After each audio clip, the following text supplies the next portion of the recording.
Some breaking news happening in the NFL world, with Jamal Adams being traded to the Seattle Seahawks for 2 first-round draft picks, a 3rd-round draft pick, and Bradley McDougald. So the questions we want to know are, what caused this trade to go down, and what are both parties getting from this deal? Alright, let's eat. What time is it? Game time! Woo!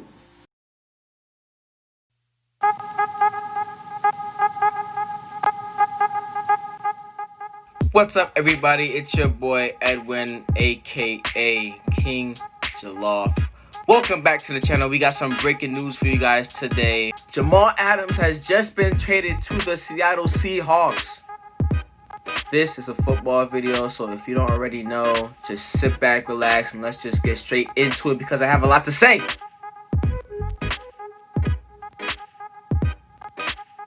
Drafted with the 6th overall pick in the 2017 draft, in 3 years, Jamal Adams is a 2-time Pro Bowler, 2-time team MVP, 1st team All-Pro, and a respected and emotional leader. Now, I just listed all his accolades within his first 3 seasons, and you wonder why the New York Jets have just decided to trade away their face of the franchise to the Seattle Seahawks. After the 2019 season, in which Adams led the team in tackles with 75, and to go along with that, 10 tackles for a loss, 13 QB hits, 6.5 sacks as a safety.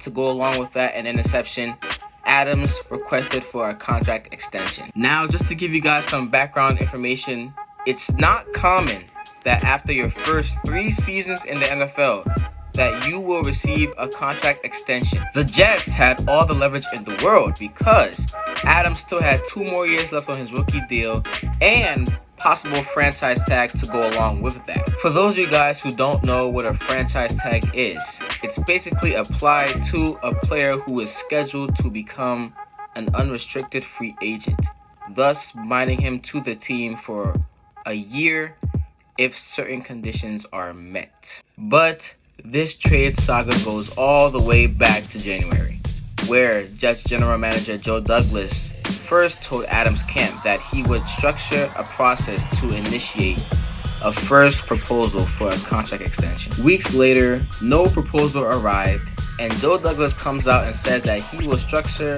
his first proposal after the scouting combine, which is in February, by the way, stating that he wants Jamal Adams to be a Jet for life. The combine goes, free agency goes, and then Joe Douglas comes out and says that he would address the situation after the draft, which, by the way, is in April. Last but not least, after all these events happen, rather than making his first offer to Adams and his camp, Douglas decides to table contract talks until next off-season, meaning that Jamal Adams would continue to play on his rookie deal. It's pretty obvious that Jamal Adams was frustrated throughout the whole situation.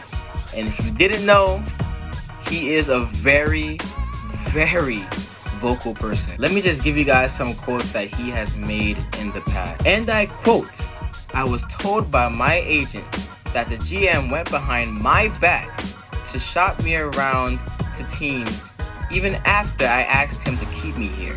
Crazy business." After Douglas came out and said that he wanted to make Jamal Adams a Jet for life, Adams responded by saying, "Why would you say that and not give me an offer? Don't BS me. I'm a straightforward guy." Last but not least, and I quote, "My happiness is more important than the rest of this, and I can't deal with it all anymore. It's draining." He also has done this in the past. Hey, what's up, bro? Hey, you coming to Dallas? You would think that after all he said, that's just it. He can't say any more after that. But there's more. Jamal Adams recently came out and said that he doesn't believe that head coach Adam Gase is the right man to lead us to the promised land. That was bars. And once you say that, there's no coming back. So the Jets had all the leverage in the world, but it all came down to how unhappy he was at the team, which is why he's about to become a Seattle Seahawk. But let's see how this trade affects the future of the organization. So before I start, let it be known that I am for building around your best players. I think that players such as Jamal Adams are foundational players. Basically guys who you can build around for years to come, and guys who can be the spine for your team in the future. However, it is also true that trading a player of Jamal Adams' caliber can result in a hefty return for your team. So the Jets get 2 first-round picks and a third-round pick within the next 2 years. They also get safety Bradley McDougald, who has a career 5 interceptions since 2013. Now, as a fan, I'm obviously disappointed because I'm seeing the likes of Jamal Adams leave my team. However, I do understand that this is a good move for Joe Douglas. There's so many holes on the team that one great player in Jamal Adams isn't going to change the whole franchise around. That is why we need more pieces in the team. Sending him to the Seahawks could potentially give us 3 new starters and a tryout with Bradley McDougald, who by the way has yet to play for Greg Williams, the Jets defensive coordinator. I think that with the Jets drafting Ashton Davis, who by the way isn't Jamal Adams, right? At the end of the day, he gives us another safety to add to the mix, and that gives us some type of cushion to make this move. So looking at this trade, I love the move because in this day and age where you can give up 2 first-round picks for the likes of Jalen Ramsey, I think that giving 2 first-round picks for Jamal Adams, anything less would have been a horrible trade. And to go along with that, the Seattle Seahawks have not been shy with departing from their draft picks in the past.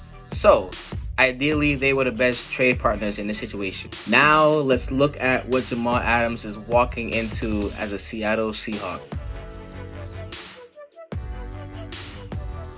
So last year, the Seattle Seahawks ranked 22nd in the league in total defense, 27th in pass defense, 22nd in rushing defense.